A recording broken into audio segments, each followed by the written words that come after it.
do. Maritime nations depend on a global economic system which is regulated but relatively open. And the opponents of the values of the West, the illiberal, the non-progressive, the totalitarian, would very much like to see the importance of the sea reduced. And the easiest way to do that is to stop it being used for trade. This is what the Chinese One Belt, One Road project is about. It's about minimizing the use of the sea in China's global economic activity, because that will reduce the risk of the interdiction of Chinese trade by sea states. The obvious question is, how do the Chinese continue to get access to hydrocarbons from the Middle East if, as they have done this week, they pick a fight with India? So we've had a border clash between China and India. They both claim no guns were fired, but at least 20 people have been killed, not 20 soldiers. The Chinese cannot dominate the Indian Ocean in the face of the Indian Navy. The Chinese Navy is bigger than the Indian Navy, but to get to the Indian Ocean would take them a great deal of effort. So that's the problem that we face, that the seas will be closed down, that we will find that this international global exchange is reduced. One of the other obvious risks is the question of ecological damage. Is global trade creating so much ecological damage that we actually need to stop it? I live in West London, under the flight path of Heathrow Airport, busiest airport in Europe, and the last 2 weeks have been fascinating.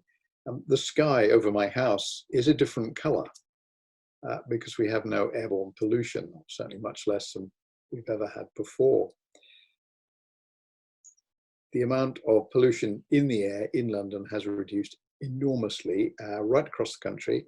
And if you look at the pollution output of China when they shut their industry down, this is massive. So there is a possibility that we need to be aware of this, that we'll need to find more ecologically sound ways of doing maritime business. I take you back to the 19th century, and I think the wooden sailing ship was a pretty ecologically sound transport medium.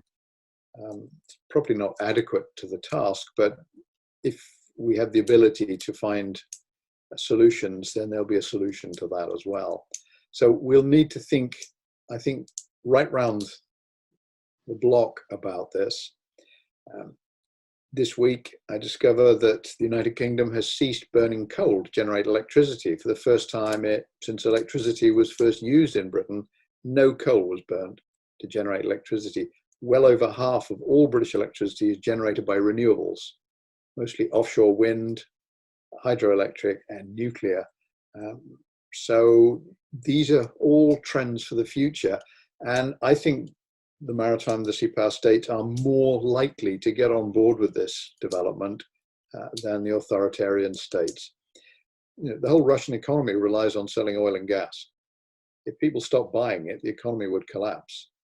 This has happened to Russia before. It is deeply vulnerable to external economic challenge.